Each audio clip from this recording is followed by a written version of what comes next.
नमस्कार दोस्तों। तो आज से शुरू करेंगे हम तुगलक वंश, जो दिल्ली सल्तनत का सबसे लंबे समय तक शासन करने वाला वंश बना था।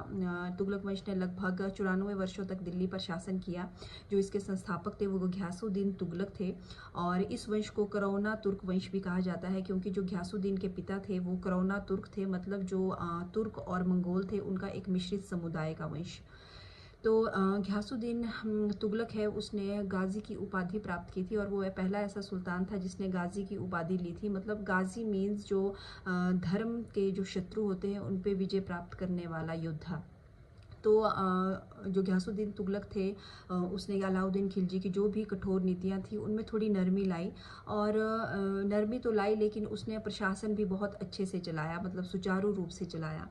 और जो घियासुद्दीन तुगलक थे, उन्होंने नहरों का निर्माण करवाने पर बहुत ध्यान दिया, और वो दिल्ली के पहले सुल्तान बने जिन्होंने सिंचाई के लिए नहरों का निर्माण करवाया था। और उन्होंने अकाल नीति भी अपनाई थी। अकाल नीति मीन्स जब कोई अकाल पड़ जाए तो जो किसान हैं, जो जनता है, उनको कम से कम परेशानी का सामना उठाना पड़े, इसके लिए एक ऐसी सरकारी नीति अपनाई थी।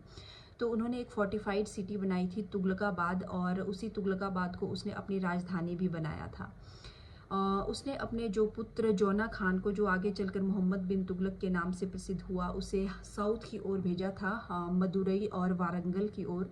तो इसके शासनकाल में जो स्थायी विजय है वहाँ से शुरू हो गई थी, मतलब साउथ से।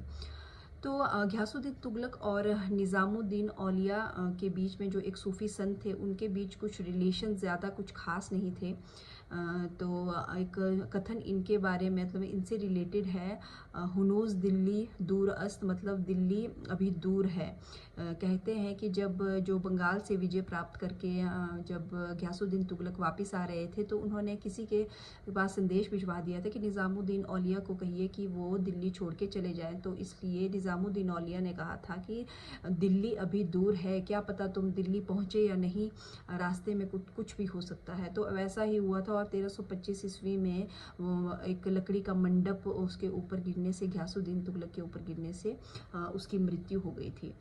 तो घियासुद्दीन तुगलक ने जो पोस्टल सर्विसेज थी, जो न्याय व्यवस्था थी, पुलिस व्यवस्था थी, उसको भी सुदृढ़ बनवाया था। लेकिन 1325 ईस्वी में उसकी मृत्यु हो गई थी। जो इब्ने बतूता है, जो वहाँ एक मोरक्कन ट्रैवलर दिल्ली में ही रह रहा था, उसका मानना था कि इसके पीछे उसके बेटे जोना खान का हाथ है। तो इस तरह घियासुद्दीन तुगलक का जो शासनकाल है वो समाप्त हुआ, और मोहम्मद बिन तुगलक के बारे में हम पढ़ेंगे अगले वीडियो में। धन्यवाद।